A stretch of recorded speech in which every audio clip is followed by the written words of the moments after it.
ప్రియమైన ఆత్మీయులారా, అందరికీ నమస్కారం. భారతదేశంలో అనేక మంది బుద్ధ పురుషులు, జ్ఞానులు, సత్పురుషులు జన్మించి వారి యొక్క జ్ఞానామృతంతో ఈ భూమిని పవిత్రం చేశారు. పరమశివుడి నుంచి ఆధునిక కాలంలో ఉన్నటువంటి అనేక మంది గురువుల వరకు ఎంతోమంది మనుషుల యొక్క జీవితానికి దశ దిశ మార్గనిర్దేశనం సృష్టించి ఈ హింసని విడనాడి అహింసా మార్గంలో, అదేవిధంగా అజ్ఞానాన్ని వీడి జ్ఞాన మార్గంలో, అసత్యాన్ని వీడి సత్య మార్గంలో, అధర్మాన్ని వీడి ధర్మ మార్గంలో, అదేవిధంగా మృత్యువు నుండి అమృతమయ తత్వంలోకి ప్రతి మనిషి ప్రవేశించాలని ఆకాంక్షించి కోరుకొని ప్రతి వాళ్ళు ఒక ఉన్నతమైన స్థాయికి ఎదగాలి, ఇటు భౌతికంగా అటు ఆధ్యాత్మికంగా అని చెప్పి ఉద్దేశించి ఎన్నో రకాల గ్రంథాలు రచించడం జరిగింది. ఎన్నో రకాల పుస్తక రచనలు జరిగినాయి. ధర్మ గ్రంథాలు ఉన్నాయి, శాస్త్రాలు ఉన్నాయి. ప్రతి ఒక్క పరంపరలో ప్రతి గురువు కూడా ఇదే ఆశించాడు. అంటే మానవ కళ్యాణం ఎలా జరుగుతుంది, లోక కళ్యాణం ఎలా జరుగుతుంది, సమాజ కళ్యాణం ఎలా జరుగుతుంది, ప్రతి వాళ్ళు కూడా ఒక ధర్మ మార్గంలో ఎలా నడవాలి అని చెప్పి వారి జ్ఞానాన్ని ప్రపంచానికి అందించారు. అలాంటి వారిలో ఎంతోమంది ఉన్నారు. అంటే కొంతమంది భక్తి మార్గంలో, కొంతమంది జ్ఞాన మార్గంలో, ఇంకొంతమంది యోగ మార్గంలో, మరికొంతమంది ఎలాంటి మార్గం లేకపోయినా జీవితాన్ని జీవించేటటువంటి కళ నేర్చుకొని విద్యతో, విజ్ఞానంతో, సామాజిక ఎదుగుదలతో, మంచితనంతో, మానవత్వంతో, తర్వాత శీలంతో, సత్ప్రవర్తనతో ఎలాంటి సాధన లేకపోయినా ఎదిగినటువంటి బుద్ధిజీవులు కూడా ప్రపంచవ్యాప్తంగా ఎంతోమంది ఉన్నారు. అదేవిధంగా భారతదేశంలో కూడా ఉన్నారు. సో అలాంటి వారి యొక్క జీవిత గమనాన్ని మనం చూసినట్టయితే ప్రతి స్థితిలో మనం ఒక విధమైనగా చెప్పాలంటే ప్రతి వాళ్ళు కూడా తాము ఉన్న స్థితి నుంచి ఉన్నతమైన స్థాయికి ఎదగాలి అని చెప్పి ప్రతి వాళ్ళు ప్రయత్నం చేస్తూ ఉంటారు. అంటే భూమి మీద పుట్టినటువంటి ప్రతి జీవి, అంటే అమీబా నుంచి ఆధునిక మానవుడి వరకు ప్రతి జీవి ఏం ఆశిస్తుంది? తాము ఉన్న స్థితిలోనే ఉండిపోవాలా, ఇలాగే ఉండిపోవాలి అని చెప్పి ఎవరు అనుకోరు. తాము ఉన్న స్థితి నుంచి ఉన్నతమైన స్థాయికి ఎదగాలి అని చెప్పి ప్రతి జీవి కోరుకుంటోంది. కాబట్టే మనము ఏకగడ్డ జీవి నుంచి ఈ పరిణామ క్రమంలో, అంటే మానవ పరిణామ క్రమంలో మనము ఎన్నో రకాల దశలు దాటి ఈరోజు ఈ స్థాయిలో ఉన్నాం.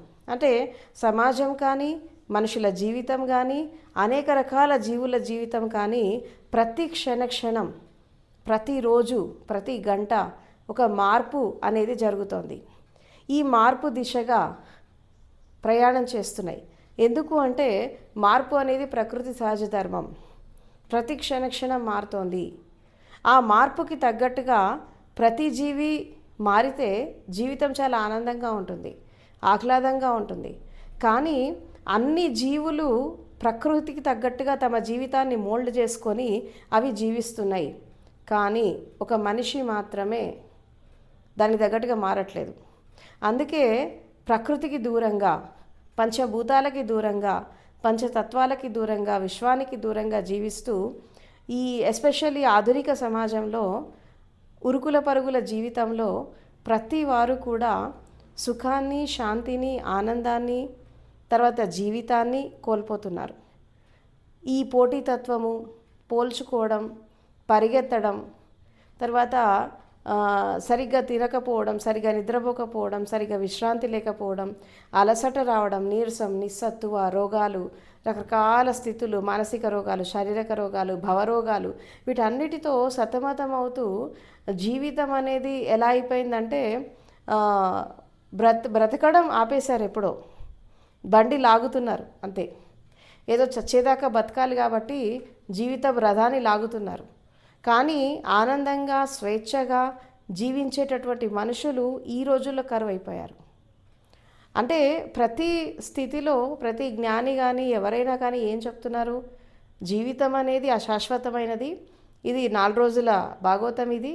ఈ ఉన్న కాస్త జీవితాన్ని దుఃఖంతో, బాధలతో, కష్టాలతో కాకుండా మంచితో, మానవత్వంతో, శీలంతో, సత్ప్రవర్తనతో జీవిస్తూ నువ్వు ఉద్ధరించుకోవడమే కాకుండా ఇటు సమాజానికి, అటు మనుషులకి, ఇటు ప్రపంచానికి నీకు చేతనైనటువంటి సహాయం చేస్తూ నలుగురితో మంచిగా ఉంటూ ఆ తర్వాత నలుగురి బాగా కోరుకుంటూ నువ్వు ఎదుగుతూ వేరే వాళ్ళ ఎదుగుదలతో సహాయం చేస్తూ జీవించమని, ఆఖరికి రేపు మరణం వచ్చినప్పుడు కూడా జీవితాన్ని ఎంత ఆనందంగా జీవిస్తావో రేపు మరణంలో కూడా అంతే ఆనందంగా ఈ శరీరాన్ని త్యాగం చేయాలి అని చెప్పి అనేక ధర్మగ్రంథాలు, శాస్త్రాలు ఇవన్నీ ఘోషిస్తున్నాయి. కానీ మనుషులకి ఇది అర్థం కావట్లేదు. ఎంతసేపు సంపద, సమృద్ధి, పదవులు, ఇళ్ళు, వాకిళ్ళు, ఎంతసేపు దీని చుట్టే తిరుగుతున్నారే కానీ అసలు జీవితం అంటే అర్థం కాకుండా జీవిస్తున్నారు. ఇలా దశ దిశ లేకున్నటువంటి ఈ మనుషులకి, దుఃఖంలో జీవించేటటువంటి మనుషులకి ఎంతోమంది జ్ఞానులు మార్గనిర్దేశనం చేసి వారి యొక్క జీవిత ప్రయాణంలో వారికి సహాయం చేయడం జరిగింది. సో అలాంటి వారిలో ముఖ్యంగా చెప్పాలి అంటే గౌతమ బుద్ధుడు మనకి ప్రధానంగా కనిపిస్తాడు. ఇక గౌతమ బుద్ధుడి గురించి చెప్పాలి అంటే ఆయనని ధర్మం యొక్క వైజ్ఞానికుడు అని అంటారు.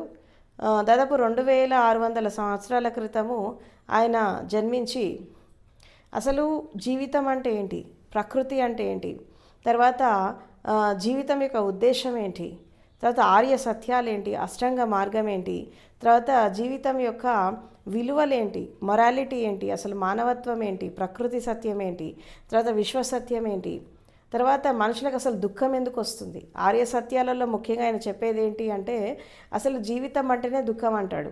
ఎందుకు దుఃఖం అంటే పుట్టిన పిల్లాడు తల్లి గర్భం నుంచి బయటకు వచ్చేటప్పుడు ఏడుస్తూ పుడుతున్నాడు. ఎందుకు ఏడుస్తూ పుడుతున్నాడు అంటే కోరిక, వాసన, రాగము, ద్వేషము ఎక్కడైతే ఉంటుందో అక్కడ దుఃఖం ఉంటుంది. అంటే తృష్ణ. ఈ తృష్ణ ఉన్నంత కాలము మనిషికి కోరికలు ఉంటాయి. కోరికలు ఉన్ననాళ్ళు మనిషి దానికోసం పరిగెడతాడు. ఆ ఉరుకులు పరుగులు ఉన్ననాళ్ళు మనిషి జీవితంలో శాంతి అనేది రాదు. అంటే మనిషి పుట్టినప్పటి నుంచి చచ్చిపోయేదాకా ప్రతి మనిషి యొక్క జీవిత విధానం మనం చూస్తుంటే just they are going towards the death. అంటే ఒక విధంగా చెప్పాలంటే పరిగెడుతున్నారు మరణం వైపు.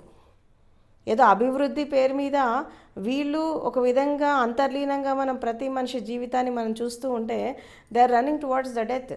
లైఫ్ స్టార్ట్ అయింది, ఎక్కడికి వెళ్తుందంటే మళ్ళీ మృత్యుముఖంలోకి వెళ్తుంది.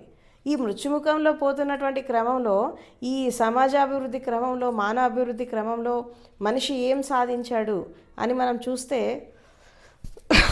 ఒకటి హింస కనబడుతుంది, తర్వాత యుద్ధాలు కనబడుతున్నాయి, తర్వాత ఇంకొక విధంగా చెప్పాలంటే పీడన కనబడుతోంది, తర్వాత నైరాశ్యం కనబడుతోంది. ఎక్కడ కూడా ఒక ఆనందం అనేది మచ్చుకైనా లేదు. ప్రతి మనిషి జీవితంలో ఇదే జరుగుతోంది. అందుకే బుద్ధుడు ఏమంటాడు, జీవితం అంటే దుఃఖము అని అంటాడు. ఈ దుఃఖానికి కారణం ఉంది. ఏంటా కారణం అంటే రాగద్వేషాలు. అంటే రాగం అంటే ఆసక్తి, ద్వేషం అంటే దానికి ఆపోజిట్ ఏంటి అంటే ఏదైతే మనకి కావాలో దాని పట్ల ఆసక్తి, ఏదైతే మనకి దొరకట్లేదో, అందట్లేదో దాని పట్ల ఒక విరక్తి, ఒక ద్వేషం. ఈ రాగద్వేషాల మధ్యలో మనిషి జీవితం అనేది నలిగిపోతుంది. ఇలా నలుగుతూ ముందుకు వెళ్తున్నటువంటి క్రమంలో మరి దీనికి రాగద్వేషాలు ఎందుకు కలుగుతున్నాయి అంటే ఇంకా లోతుల్లోకి వెళ్ళి అధ్యయనం చేస్తున్నప్పుడు ఆయనకి మానవ జన్మకి రావడమే దుఃఖం అంటాడు. జాతిహి దుఃఖ. ఈ జాతి అంటే జన్మ అన్నట్టు. ఈ జాతి దుఃఖం ఎప్పుడైతే అయిపోయిందో ఇప్పుడు జన్మ స్టార్ట్ అయ్యాక ఏముంటుంది, ఎదుగుదల ఉంటుంది, తర్వాత పరిణామం ఉంటుంది, మళ్ళీ విద్య ఉంటుంది, వికాసం ఉంటుంది, మళ్ళీ సంసారం ఉంటుంది, బాధలు ఉంటాయి, కష్టాలు ఉంటాయి, రోగాలు ఉంటాయి, వ్యాధులు ఉంటాయి, వృద్ధాప్యం ఉంటుంది, ఆఖరికి మరణం ఉంటుంది. ఒకటి స్టార్ట్ అయిందంటే ఇంకొకటి ఒక సిల్సిలా, ఒక నెట్వర్కింగ్ ప్రాసెస్ లాగా ఇదంతా జరుగుతూనే ఉంటుంది. మరి ఇక్కడ ఎందుకు దుఃఖం వచ్చింది అంటే మనిషి పుట్టడం నేర్చుకున్నాడు, పెరగడం నేర్చుకున్నాడు, చదువుకోవడం నేర్చుకున్నాడు, ఆఖరికి సంసారం, పిల్లలు ఇది నేర్చుకున్నాడు, కానీ జాగృతిలో జీవించడం నేర్చుకోలేదు. ప్రతి ఒక్క స్థితిలో ప్రమాదంలో బతుకుతున్నాడు కానీ అప్రమాదలో జీవించట్లేదు అని అంటాడు. అప్రమాదం అంటే ఏంటి, జాగ్రత్తగా జాగృతిలో జీవించడం. ఇక్కడ పరిగెత్తడం ఆపేయాలి, నడవడం నేర్చుకోవాలి. జీవితం యొక్క నడక నేర్చుకోవాలి. ఇప్పుడు మనం పుట్టినప్పుడు తల్లిదండ్రి మనకి నడక నేర్పిస్తారు. తర్వాత ఒక ఎదుగుతున్నటువంటి క్రమంలో మనకి ఉపాధ్యాయులు ఈ విద్య వికాసము, తర్వాత ఈ యొక్క మన కెరీర్ డెవలప్మెంట్ దీనికోసం నడకలు నేర్పిస్తారు. ఇంకా తల్లిదండ్రి నేర్పిన నడక శరీర వికాసానికి ఉపయోగపడితే ఈ ఈ యొక్క ఉపాధ్యాయులు నేర్పినటువంటి నడక విద్యా వికాసానికి ఉపయోగపడింది, ఒక ఉద్యోగం సంపాదించుకోవడానికి ఉపయోగపడింది. మరి జీవితపు నడక ఎవరు నేర్చుకోవాలి, ఎవరు నేర్పియాలి? ఎందుకంటే ఈ తల్లిదండ్రి నేర్పిన నడక అది అప్పుడప్పుడు తప్పటడుగులు కూడా పడుతూ ఉంటాయి. తర్వాత విద్య పేరుతో మనం అచీవ్ చేసినటువంటి విజ్ఞానం ఏదైతే ఉందో అది కూడా తప్పటడుగులు వేసుకుంది సొసైటీలో. మీరు చూడండి, ఇవాళ రేపు నేరాలు ఘోరాలు చేసే వాళ్ళంతా చదువుకున్న వాళ్ళే. చదువు లేని వాళ్ళు ఎవరు తప్పులు చేయట్లా, చదువుకున్న వాళ్ళే చేస్తున్నారు. ఇప్పుడు అవినీతి చేసిన, అక్రమాలు చేసిన, మోసాలు చేసిన, సైబర్ క్రైమ్స్ చేసిన ఇవన్నీ ఎవరు చేస్తున్నారు? బాగా ఇంటెలిజెంట్ పీపులే చేస్తున్నారు. అంటే ఇక్కడ ఏంటి, వీళ్ళ విద్య అనేది ఎక్కడి దాకా తీసుకెళ్ళింది? మోసాల నిలయంగా మారింది. అంటే ఎందుకు మారుతోంది ఇట్లా అంటే వీళ్ళకి జీవితాన్ని ఎలా జీవించాలో తెలియదు, జీవించేటటువంటి కళ తెలియదు. అందుకే దుఃఖంలో ఉన్నారు. డబ్బు ఉన్న వాళ్ళు దుఃఖంలోనే ఉన్నారు, డబ్బు లేని వాళ్ళు దుఃఖంలోనే ఉన్నారు. అంటే జీవితం అంటేనే దుఃఖమయమైపోయింది. ఈ దుఃఖానికి కారణాలు వెతుక్కున్నప్పుడు దాని నివారణ ఏంటి అంటే ఆర్య అష్టాంగిక మార్గం అని చెప్తాడు. అందుకే బుద్ధుడి మార్గాన్ని ఏమంటారంటే దుఃఖ విముక్తి మార్గం అని అంటాడు. అష్టాంగిక మార్గంలో ఆయన ఏం చెప్తాడు అంటే శీల సమాధి ప్రజ్ఞ. బుద్ధుడి మార్గం ఏంటి? నువ్వు క్యారెక్టర్ బిల్డింగ్తో జీవించాలా, పంచశీలాలు పాటించాలి, సత్ప్రవర్తనతో జీవించాలి, సత్యంతో జీవించాలి, ధర్మంతో జీవించాలి, మంచి ఆచరణతో జీవించాలి, ఒక డిసిప్లిన్డ్ లైఫ్ జీవించాలి. ప్రతి వాళ్ళకి సమాజంలో పుట్టిన ప్రతి ఒక్క వ్యక్తికి వాళ్ళు ఏ రంగంలో ఉన్నప్పటికీ కూడా వాళ్ళకి ఒక కోడ్ ఆఫ్ డిసిప్లిన్ ఇవ్వడం జరిగింది. అంటే టీచర్స్ ఎలా ఉండాలి, రాజులు ఎలా ఉండాలి, దేశాన్ని ఏలేవాళ్ళు ఎలా ఉండాలి, విద్యార్థులు ఎలా ఉండాలి, తర్వాత సాధన చేసే సన్యాసులు ఎలా ఉండాలి, గృహస్థధర్మంలో ఉండేవాళ్ళు ఎలా ఉండాలి, అట్లా ప్రతి ఒక్కళ్ళకి ఒక కోడ్ ఆఫ్ డిసిప్లిన్ ఇవ్వడం జరిగింది. అది కాకుండా ఇటు శాస్త్రీయతని అటు ఆధ్యాత్మికాన్ని మొట్టమొదటిసారిగా దాన్ని రెండింటిని మేళవించి ఆయన ఆధ్యాత్మికాన్ని అందించడం జరిగింది. అంటే బయట సత్యము, లోపల సత్యము, అంటే పదార్థ సత్యము, ఆంశిక సత్యము, ఆంతరంగిక సత్యము, తర్వాత పారమార్థిక సత్యము. ఈ 4 వేర్వేరు కాదు, ఒకటే. అంటే శాస్త్రవేత్తలు భౌతిక ప్రపంచంలో ఒక సత్యం కోసం అన్వేషణ చేస్తున్నారు. అదేవిధంగా ఈ అంతర్యాత్ర చేసేవాళ్ళు కూడా వీళ్ళు ఒక సత్యం కోసం అన్వేషణ చేస్తున్నారు. కానీ ఇద్దరు వెతికేటటువంటి ఆ పరమ సత్యం అనేది ఒకటే. కాబట్టి శాస్త్రీయత, ఆధ్యాత్మికత వేర్వేరు కాదు, ఒకటే అని ఫస్ట్ టైం డిక్లరేషన్ ఇచ్చాడు గౌతమ బుద్ధుడు. ఇక ఆయన తర్వాత ఎంతోమంది గురువులు వచ్చారు, మాస్టర్స్ వచ్చారు, భక్తి ఉద్యమం వచ్చింది, రకరకాల మార్పులు జరిగాయి భారతదేశంలో. ఇలా జరుగుతూ మళ్ళీ 21st సెంచరీలో అంటే ఈ ఆధునిక సమాజంలో సద్గురు ఓషో మళ్ళీ ఈ భూమి మీదకి రావడం జరిగింది. ఇక ఆయన లైఫ్ గురించి చెప్పాలంటే ఇది అందరికీ తెలిసిందే, కొత్తగా చెప్పేది ఏం లేదు. ఎలాగైతే బుద్ధుడు ఇటు సైన్స్ని అటు స్పిరిచువాలిటీని మమేకం చేసేసి ఒక సత్యాన్ని, ఒక మార్గాన్ని అందించాడో, అదేవిధంగా ఓషో కూడా ఇటు శాస్త్రీయతని అటు ఆధ్యాత్మికాన్ని రెండింటిని మేళవించి ఈ ఆధునిక సమాజంలో అంటే బుద్ధుడు కొన్ని విషయాలు కొన్ని సందర్భాలలో ఓపెన్గా చెప్పలేకపోయాడు. అలాంటి విషయాలను కూడా సద్గురు ఓషో మళ్ళీ ఓపెన్ చేయడం జరిగింది ఆధునిక సమాజంలో. అంటే ఈ భూమి మీద ఎంతమంది మాస్టర్స్ పుట్టారు, తర్వాత ఎంతమంది జ్ఞానులు పుట్టారు, ఎంతమంది భక్తులు పుట్టారు, తర్వాత ఎంతమంది మాస్టర్స్ వాళ్ళ యొక్క జ్ఞానాన్ని ఎలా అందించారు అని చెప్పి అందరి గురించి మాట్లాడుతూ మళ్ళీ ఆయన వాణి ద్వారా వీళ్ళందరినీ జీవింపజేయడం జరిగింది. ఇక అదేవిధంగా అసలు ఓషో మార్గం ఏంటి, ఆయన ఏం చెప్పదలుచుకున్నాడు? ఇప్పుడు బుద్ధుడి మార్గం ఏంటి? శీలం, సమాధి, ప్రజ్ఞ. మరి ఓషో మార్గం ఏంటి అంటే ఆయన ఫస్ట్ ఏం చెప్తా అంటే ప్రజ్ఞ. అంటే నువ్వు ఏ పని చేసినా అవగాహనతో చెయ్యి, అర్థం చేసుకొని చెయ్యి, తర్వాత బాగా దాన్ని స్టడీ చెయ్యి. స్టడీ చేశాక అర్థం చేసుకొని అవగాహన చేసుకో. నువ్వు దాని ద్వారా జ్ఞానాన్ని పెంచుకో, అనుభవాన్ని పెంచుకో, విజ్ఞానాన్ని పెంచుకో. ఇది ప్రజ్ఞ. తర్వాత ఎప్పుడైతే ప్రజ్ఞని పెంచుకుంటావో నెక్స్ట్ ఏంటి? ధ్యానం. అప్పటికి ధ్యానం చాలా ఈజీగా వస్తుందని అంటాడు.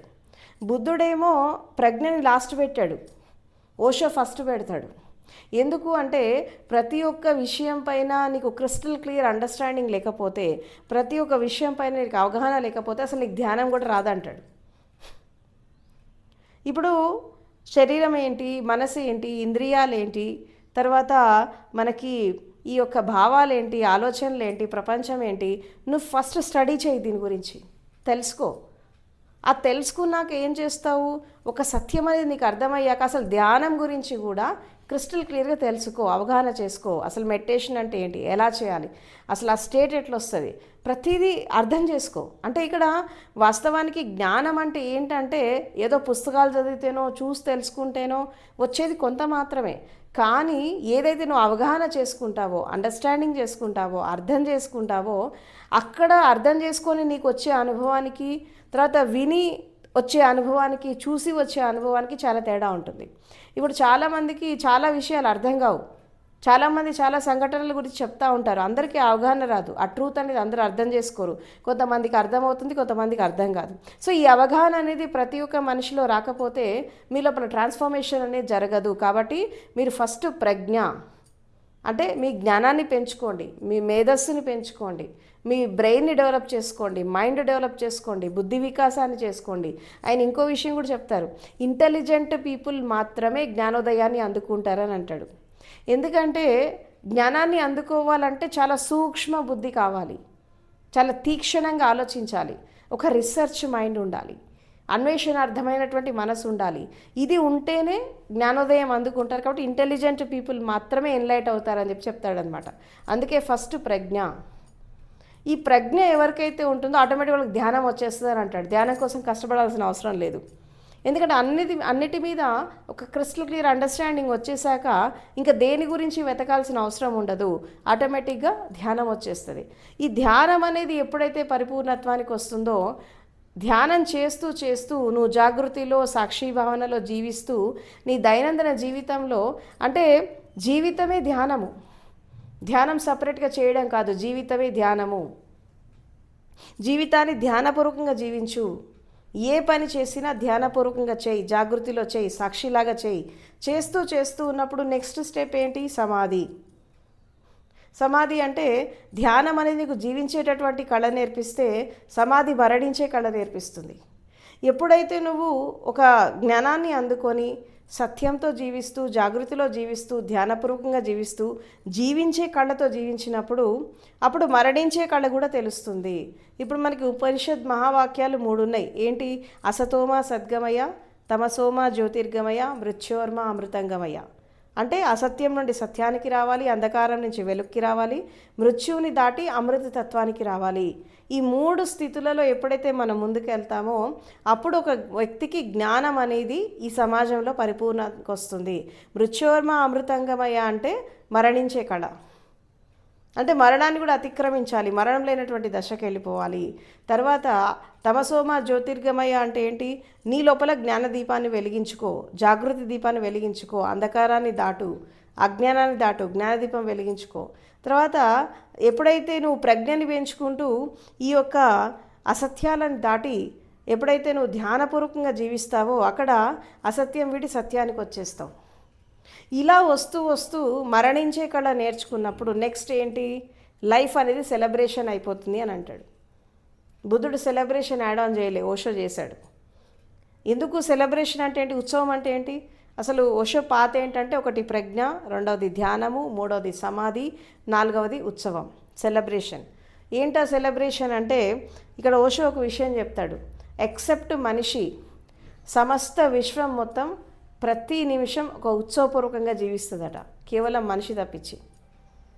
ఒక్కసారి మీరు ప్రకృతిని చూడండి, పంచభూతాలను చూడండి, ఆ పక్షులను చూడండి, ఆకాశాన్ని చూడండి, సూర్యుడు, చంద్రుడు, ఇవన్నీ చూడండి ఎంత ఆహ్లాదంగా, ఎంత అందంగా, ఎంత చార్మింగ్గా ఉంటాయి, గ్లోతో ఉంటాయి, వెలుగుతో ఉంటాయి, వర్తమానంలో ఉంటాయి.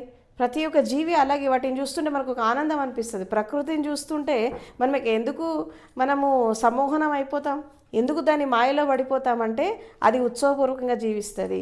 మనిషి ఒక్కడే దుఃఖంలో ఉంటాడని అంటాడు.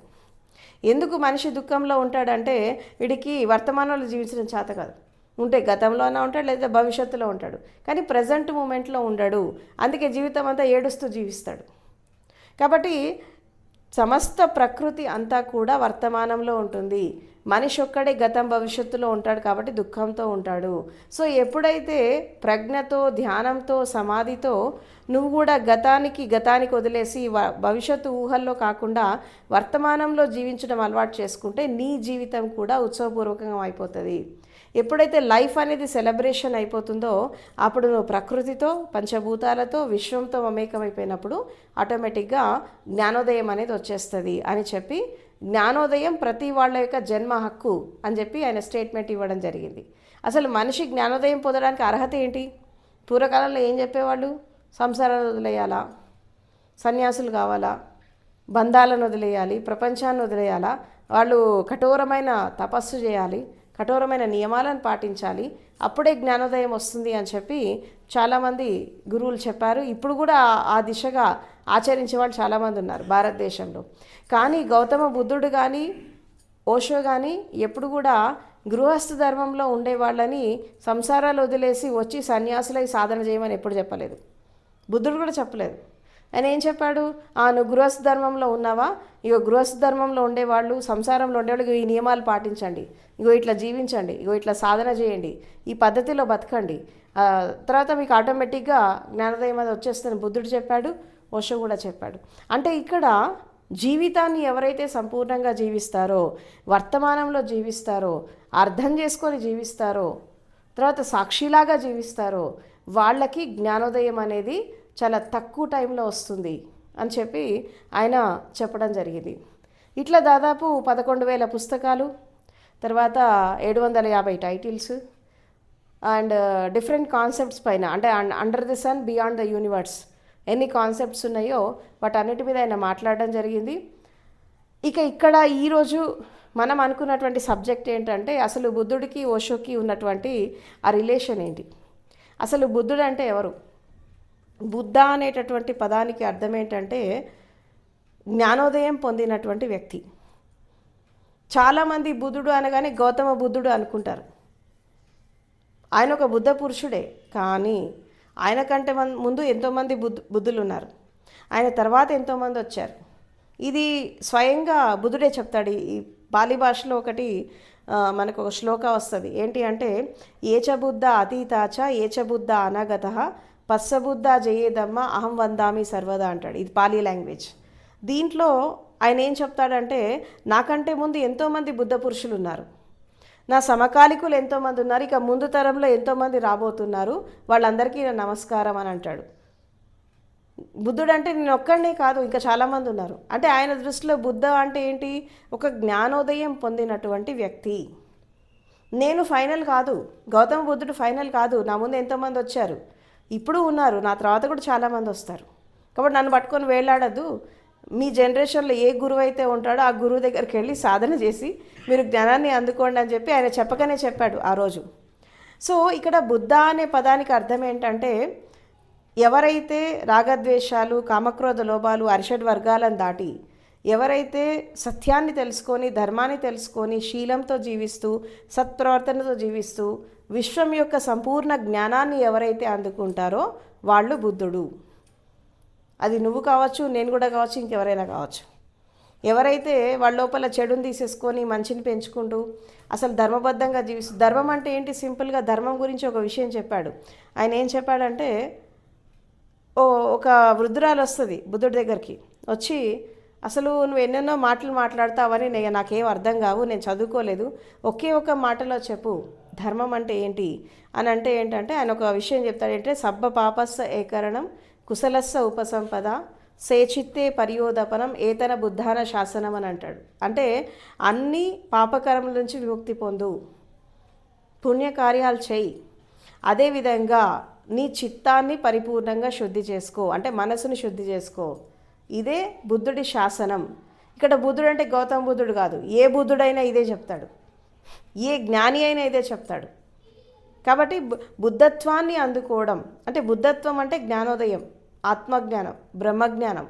అది ఎవరైనా అందుకోవచ్చు. సో ఎవరైతే బుద్ధత్వాన్ని పొందుతాడో ఆ బుద్ధ పురుషుడు చెప్పే ప్రతి మాట ఇదే. ఏంటి?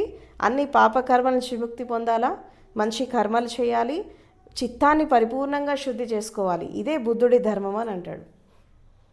చాలా సింపుల్గా ధర్మం గురించి ఆయన చెప్పడం జరిగింది. ఇట్లా ఆయన యొక్క లైఫ్ ప్రాసెస్ జరుగుతూ ఉన్నప్పుడు దాదాపు గౌతమ బుద్ధుడికి సద్గురు ఓషోకి ఒక విధంగా చెప్పాలంటే 2500 సంవత్సరాల తేడా ఈయనకి ఆయనకి. సో మళ్ళీ ఆధునిక సమాజంలో మళ్ళీ ఓషో రూపంలో మళ్ళీ ఒక బుద్ధ పురుషుడి లాగా వచ్చి, అంటే జనరల్గా ఓషో బయోగ్రఫీలో ఏం చెప్తారు అంటే ఈ బుద్ధుడికి ఓషోకి ఉన్న సంబంధం, అంటే పాస్ట్ లైఫ్ మనం తీసుకుంటే అందులో ఏం చెప్తాడంటే బుద్ధుడి కాలంలో ఆయన మహాకశ్యప్ అని అంటారు. అంటే మహాకశ్యప్ ఎవరు అంటే బుద్ధుడి శిష్యులలో అగ్రగణ్య శిష్యుడు మహాకశ్యప్. తర్వాత ఇక ఈ ఓషో లైఫ్కి రాకముందు ఆయన టిబెటన్ లామాగా పుట్టినప్పుడు అక్కడ కూడా ఆయన మూలాలన్నీ కూడా బుద్ధిజంలో ఉన్నాయి. అండ్ తర్వాత మళ్ళీ ఓషో లైఫ్కి వచ్చాక ఈ లైఫ్కి వచ్చేదానికంటే ముందు ఆయన 80 years ఉన్నప్పుడు ఆయనకి ఎన్లైటైన్మెంట్ వస్తే ఇంకా 21 days ఆయన మరణం కంటే ముందు ఆయన దీక్ష తీసుకుంటారు.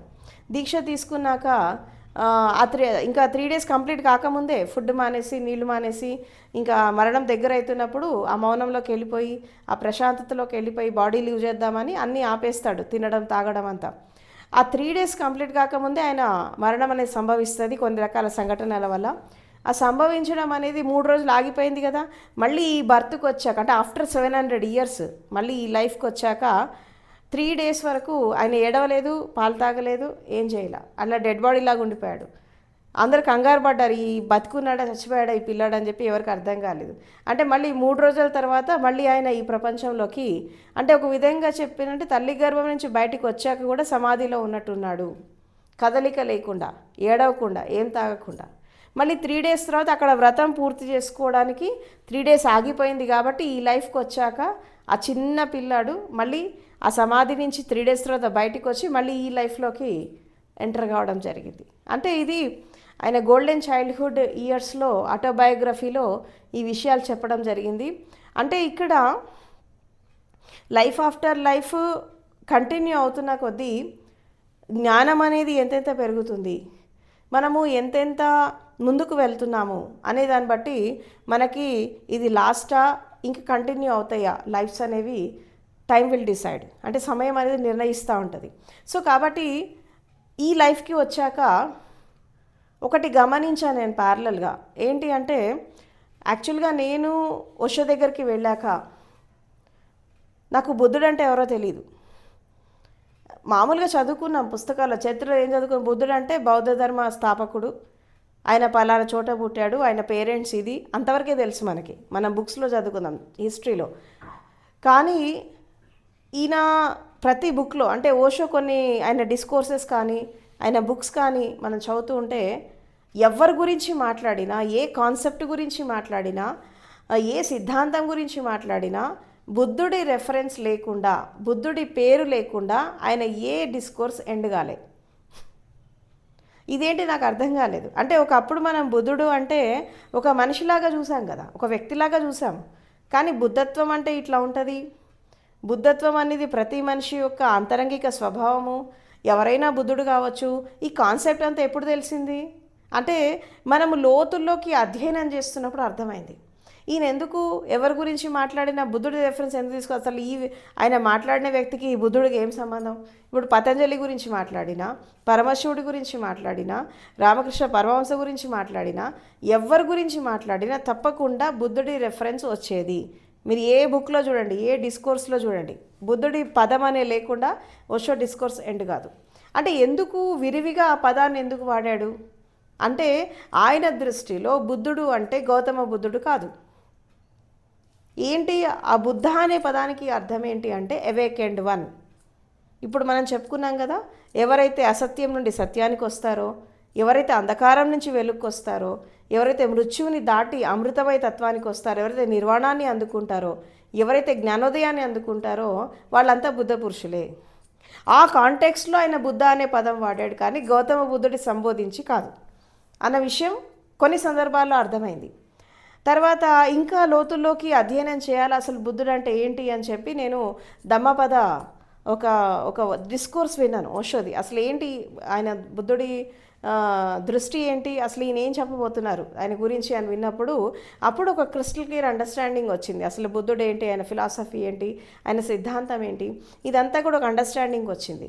అంటే ఇక్కడ ఓషో ఒక చిన్న విషయం చెప్తారు. ఏంటి అంటే ఒక హైకూలో చెప్తారు ఏంటంటే, this very body is a temple, this very body is a temple, work will become a worship, then your being will become a Buddha, then earth will become a lotus paradise. ఈయన బుద్ధ గురించి ఆయన చెప్పిన haiku అన్నట్టు ఇది. అంటే ఎప్పుడైతే నీ దేహం అనేది దేవాలయం అయిపోతుందో, నువ్వు చేసే ప్రతి కర్మ పూజ అయిపోతుంది. అప్పుడు ఏమవుతుంది, దేహం దేవాలయం అయిపోయి ప్రతి కర్మ పూజ అయినప్పుడు నెక్స్ట్ ఏం జరుగుతుంది, నీ లోపల ఉండేటటువంటి నీ చైతన్యం లేదా నీ ప్రాణశక్తి అది బుద్ధత్వాన్ని అందుకుంటుంది. అంటే జ్ఞానోదయాన్ని అందుకున్నప్పుడు నువ్వే బుద్ధుడు అయిపోతావు. అంటే యువర్ బీయింగ్ అంటే నీ యొక్క చైతన్యము బుద్ధత్వాన్ని అందుకున్నప్పుడు నువ్వు బుద్ధ పురుషుడు అయిపోతావు. ఎప్పుడైతే నువ్వు బుద్ధత్వాన్ని అందుకొని నువ్వు బుద్ధుడు అయిపోతే అప్పుడు ఈ ప్రపంచం అనేది ఒక వికసించిన కమలం లాగా అయిపోతుంది అని అంటాడు.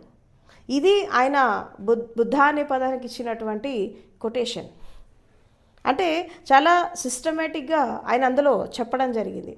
ఇక గౌతమ బుద్ధుడికి ఓషోకి ఉన్న అవినాభావ సంబంధం ఏంటి అంటే, బుద్ధుడిని ఆయన చాలా ఇష్టపడతాడు, అది ఒక విషయం అర్థమైపోయింది. రెండవది ఇంకోటి ఏంటంటే, నాట్ ఓన్లీ ఓషో, చాలామంది ఫిలాసఫర్స్, చాలామంది తత్వవేత్తలు, ప్రపంచంలో ఎంతమంది జ్ఞానులు ఉన్నారు, ఎంతమంది మేధావులు ఉన్నారు, వాళ్ళంతా కూడా బుద్ధుడిని ఇష్టపడ్డ వాళ్ళే.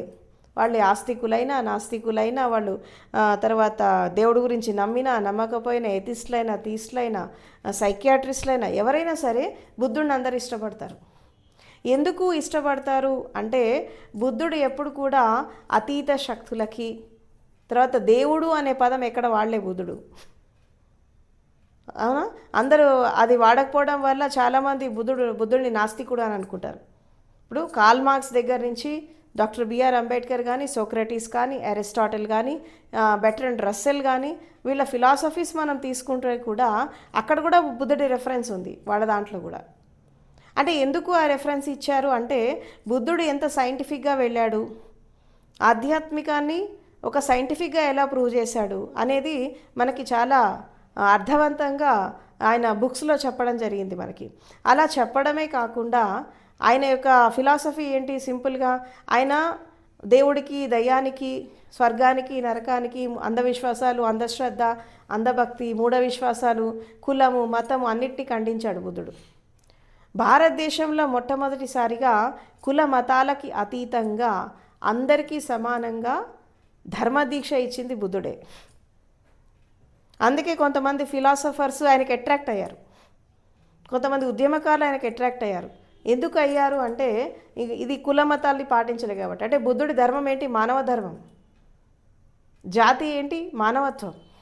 అంటే మనుష్య ధర్మానికి, ప్రకృతి ధర్మానికి, విశ్వధర్మానికి, తర్వాత మానవ జాతికి ఇంపార్టెన్స్ ఇచ్చి ఒక మనిషికి ఒక ధర్మ మార్గాన్ని అందించాడు కాబట్టి బుద్ధుడిని అందరు ఇష్టపడతారు. అందుకే ఓషో కూడా ఇష్టపడ్డాడు. ఇది చరిత్ర చెప్తున్నటువంటి సత్యము. ఎందుకంటే ప్రతి ఒక్క సిద్ధాంతాన్ని మనం స్టడీ చేస్తుంటే మనకు అర్థమైనటువంటి విషయం ఏంటంటే, మనిషిలాగా జీవించాలి. మనిషి దేవుడు అవుతాడా కాడ పక్క పెట్టేసాయి, కానీ మనిషిలాగా బతకాలి. అండ్ ఇక్కడ కూడా ప్రతి సాధకుడు ఒక విషయం అర్థం చేసుకోవాలి. ఏంటి అంటే, మనిషి భూమి మీద పుట్టింది దేవుడు కావడం కోసమే, కానీ మనిషే కాలేకపోతున్నాడు. అసలు సాధన ఎందుకు చేయాలా, ధ్యానం, యోగం, భక్తి ఇవన్నీ మనిషికి ఎందుకంటే, మీరు దేవుడు అవ్వడానికి కాదు. మీరు మనిషిలాగా పుట్టారు, మనిషిలాగా బతకట్లేదు. మీరు మనిషిలాగా మారి పరిపూర్ణ మానవుడిలాగా జీవించాలంటే సాధన చేయాలి. ఎందుకంటే మనిషి లోపల రాక్షస లక్షణాలు ఉంటాయి, జంతు లక్షణాలు ఉంటాయి, దైవిక లక్షణాలు ఉంటాయి, మనిషి లక్షణాలు ఉంటాయి. నువ్వు ఏ లక్షణాలతో జీవిస్తే జీవితం అంటే వెళ్ళిపోతుంది. ఇప్పుడు కొంతమంది మనుషులు ఉంటారు, రూపాల్లో మనుషుల్లాగా ఉంటారు, వాళ్ళ స్వభావం ఎట్లా రాక్షస స్వభావం లెక్క ఉంటుంది, అంత హింస చేస్తారు. అవునా? ఇంకొంతమంది ఎలా ఉంటారు, ఇంకొక జంతువుల్లాగా ఉంటారు. ఇప్పుడు ఈ హింస సమాజంలో ఇదంతా జరిగే వాళ్ళు వస్తే జంతు స్వభావం లెక్క కనబడుతుంది. రూపానికి మనుషులే కానీ స్వభావం జంతు స్వభావము. కాబట్టి మనిషిలాగా ఎందుకు బ్రతకట్లేదు అని ఎందుకు అంటున్నారంటే మనిషి రూపంలో ఉన్న స్వభావం మనిషిలాగా లేదు. ఇప్పుడు ఒక సింహం ఉంది, అది పుట్టినప్పటి చచ్చిపోయేదాకా సింహంలాగానే బతుకుతుంది. సింహం కుక్కలాగానో పందిలాగానో బతకదు. కానీ మనిషిలాగా పుట్టి మనిషిలాగా బతకట్లేదు. ఇది ఒక విచిత్రమైనటువంటి సంఘటన మనిషి జీవితంలో. అవునా, కుక్క లెక్క బతుకుతాడు, పంది లెక్క బతుకుతాడు, కోతి లెక్క బతుకుతాడు, రాక్షసుడిలాగా బతుకుతాడు, పాపాలు చేస్తాడు, ఇంకేమేమో చేస్తాడు, అన్నీ చేస్తాడు, కానీ మనిషిలాగా బతకాడు. ఇది ఒక దౌర్భాగ్యకరమైనటువంటి పరిస్థితి మనిషి జీవితంలో. కాబట్టి సాధన ఎందుకు చేయాలి, ధ్యానం ఎందుకు చేయాలి అంటే మనిషిలాగా మారడానికే. అంటే లోపల బయట, ఇన్నర్ అండ్ అవుట్. నువ్వు మనిషివి కాబట్టి మనిషిలాగా ఉండు, నీ స్వభావం కూడా మనిషిలాగా పెట్టుకో. ఏంటో మనిషి స్వభావం? మనిషి అనేవాడు హృదయంతో బతకాలి. మనిషి అనేవాడు మనసుతో కాదు, హృదయంతో బతకాలి. ఆ హృదయంలో ఏముంటాయి? ప్రేమ, కరుణ, మానవత్వము, జాలి, దయ. ఇది మనిషి లక్షణాలు. సో ఈ ప్రేమ, కరుణ, జాలి, దయ, మానవత్వము వీటిని ఎస్టాబ్లిష్ చేయడానికే, మనిషి లోపల వీటిని ఎస్టాబ్లిష్ చేయడానికి, వీటిని పెంచడానికే అందరు జ్ఞానులు కష్టపడ్డారు. దేవుడిని చేయడానికి కాదు. ఇక్కడ నువ్వు పరిపూర్ణ మానవుడిలాగా మారితే ఆటోమేటిక్గా దేవుడు అయిపోతావు, దానికి ఏం చేయక్కర్లేదు. అజ్ఞానం పోయిందంటే జ్ఞానం ఆటోమేటిక్గా వచ్చేస్తుంది, అంధకారం పోయిందంటే వెలుగు వచ్చేస్తుంది, ఈ అసత్యాలు వెళ్ళిపోతే సత్యం ఆటోమేటిక్గా వచ్చేస్తుంది. సత్యం కోసం నువ్వేం చేయాల్సిన అవసరం లేదు, దైవత్వం కోసం మనం ఏం చేయాల్సిన అవసరం లేదు. ఈ రాక్షసత్వం పోగొట్టుకో, ఈ జంతుతత్వం పోగొట్టుకో. ఇవన్నీ పోవడానికి సాధన. అది విగ్రహారాధన నుంచి ప్రార్థన కానీ, నమాజ్ కానీ, పూజ కానీ, ఇవన్నీ దేవాలయాలు కానీ, ఇవన్నీ ఎందుకు? అసలు మనిషిని మనిషిలాగా మార్చడానికి. కానీ ఈ భక్తి పేరు మీద, ఈ దేవాలయాల పేరు మీద, తర్వాత ఈ మసీదులు, ఈ చర్చిల పేరు మీద, రకరకాల కర్మకాండల పేరు మీద మనిషి ఇంకా రాక్షసుడు అవుతున్నాడు. కానీ మనిషిలాగా మారట్లేదు. వాళ్ళు మార్చట్లేదు, వీడు మారట్లేదు, రెండు కావట్లేదు. అందులో ఇప్పుడు భారతదేశంలో కానీ ప్రపంచంలో కానీ ఎలా అయిపోయిందంటే దేవుడు అనేటటువంటి పదము పొల్యూట్ అయిపోయింది. అందుకే ఇక్కడ ఓషో ఒక విషయం చెప్తారు. ఏంటి అంటే దేవుడు తాత్విక వికలాంగుల ఊతకోల అయినాడు అని అంటాడు. అవునా? ప్రార్థనలు లౌకికుల ఫిర్యాదుల పెట్టయిందని అంటాడు. తాత్విక వికలాంగులు అంటే ఎవరు తెలుసా? ఆస్తికత్వం పేరు మీద, దేవుణ్ణి మేము నమ్ముతాము అనే దాని పేరు మీద తప్పులు చేసేవాళ్ళు. వీళ్ళతో వికలాంగులు అన్నట్టు. మనిషి ఆస్తికుడు కావద్దు, నాస్తికుడు కావద్దు, ధార్మికుడు కావాలి. నువ్వు నిజంగా ధర్మాన్ని నమ్మితే ధర్మాన్ని ఆచరించు, నువ్వు సత్యాన్ని నమ్మితే సత్యాన్ని జీవితంలో ఆచరించు. ఆస్తికులు ఏం చేస్తారు? దేవుడు ఉన్నాడు అని చెప్పి లేని దేవుణ్ణి ఊహించుకుంటా, ఊహల్లో తేలుతా, అన్ని తప్పుడు పనులు చేసుకుంటా బతుకుతున్నారు ఆస్తికులు. నాస్తికులు ఏం చేస్తున్నారు? దేవుడు లేడు అని చెప్పి అసలు వాళ్ళు వెతకడమే బంద్ చేశారు. ఉన్నాడని వీళ్ళు గుడ్డిగా నమ్ముతూ బతుకుతున్నారు ఆస్తికులు. తర్వాత నాస్తికులు లేడు అని చెప్పి వాళ్ళు వెతకడమే ఆపేశారు. అందుకే ఇక్కడ ఏమంటారు, బుద్ధుడు కానీ ఓషో కానీ ఏమంటారంటే ధార్మికుడు కావాలి, నువ్వు అన్వేషణ చెయ్యి. అసలు నిజంగా భగవంతుడి గురించి మర్చిపో, అసలు నువ్వు ఉన్నావా లేదా అది అన్వేషణ చేయి. ఫస్ట్ నువ్వు ఉంటే ఎలా ఉన్నావు, అసలు నీ అస్తిత్వం ఏంటి, నీ బతికేంది, ఫస్ట్ అది చూసుకో ఫస్ట్. కాబట్టి ఇక్కడ మనిషి ఆస్తికుడుగా నాస్తికుడుగా కాదు, ధార్మికుడిగా జీవించాలి. మళ్ళీ ఇక్కడ ధర్మం అంటే హిందూ ధర్మమో, జైన ధర్మమో, ఈ ధర్మమో, ఆ ధర్మమో కాదు. ధర్మం అంటే విశ్వధర్మం, ప్రకృతి ధర్మం. ఇక్కడ మళ్ళీ క్లారిటీ ఇచ్చారు. బుద్ధుడు ఇచ్చాడు, ఓషో కూడా ఇచ్చాడు. ఎందుకంటే మళ్ళీ ఇంకేదో అనుకుంటారు. ఇక్కడ బుద్ధుడు చెప్పాడంటే ఇది బౌద్ధ ధర్మం ఏమో, ఓషో చెప్పాడంటే ఇది ఓషో ధర్మం ఏమో అనుకుంటారు. ఓషో ధర్మం, బుద్ధుడి ధర్మం, ఇన్ని ధర్మాలు ఉండవు. ధర్మం ఒకటే. అదే విశ్వధర్మం, ప్రకృతి ధర్మం, మానవ ధర్మం. ఈ ధర్మాన్ని ఎవరైతే ఆచరిస్తారో వాళ్ళు అప్పుడు అంతిమ సత్యాన్ని చేరుకుంటారు, అల్టిమేట్ ట్రూత్కి చేరుకుంటారు అని చెప్పి వాళ్ళు ఒక సిద్ధాంతాన్ని ఇవ్వడం జరిగింది. అంటే బుద్ధుడు, ఓషో వేర్వేరు కాదు, ఒకటే. వీళ్ళిద్దరే కాదు, భూమి మీద పుట్టినటువంటి జ్ఞానుల సందేశం అంతా ఒకటే. వీళ్ళంతా కూడా బుద్ధ పురుషులే. ఇప్పుడు మనము తెలుసుకున్నటువంటి జ్ఞానులు మనకు తెలియకుండా ఎంతోమంది ఉన్నారు. అర్హంతులు ఉన్నారు, బోధిసత్వాస్ ఉన్నారు, భక్తులు ఉన్నారు, తర్వాత యోగులు ఉన్నారు, అవునా, రకరకాల మార్గాల్లో రకరకాలుగా వెళ్ళేవాళ్ళు ఉన్నారు. వీళ్ళంతా కూడా బుద్ధ పురుషులే. ఇక్కడ బుద్ధుడు అనే పదము గౌతమ బుద్ధుడికి మాత్రమే సంబంధించింది కాదు. బుద్ధ అనే పదానికి అర్థం ఏంటంటే ఎన్లైటెండ్ పర్సన్, జ్ఞానాన్ని అందుకున్నటువంటి వ్యక్తి. తర్వాత బుద్ధిజీవి అంటే బుద్ధి వికాసం చేసుకొని, తర్వాత మేధో వికాసం చేసుకొని, శరీర వికాసం, మానసిక వికాసం, హృదయ వికాసమే కాకుండా ఆత్మీయ వికాసం చేసుకొని, చైతన్య వికాసం చేసుకొని, ఎవరైతే విశ్వ చైతన్యంతో ఒకటైపోయారో వాళ్ళంతా బుద్ధ పురుషులే. కాబట్టి ప్రతి స్థితిలో కూడా మనము ఆ బుద్ధత్వాన్ని అందుకుంటూ, ఆ జ్ఞానోదయాన్ని అందుకుంటూ ముందుకెళ్ళినప్పుడు ఎవరైనా బుద్ధత్వాన్ని అందుకోవచ్చు, ఎవరైనా బుద్ధుడు కావచ్చు. సో ఇది బుద్ధుడికి ఓషోకి ఉన్నటువంటి ఆ రిలేషన్. కాబట్టి దీన్ని అర్థం చేసుకొని సాధన చేయండి. Thank you so much.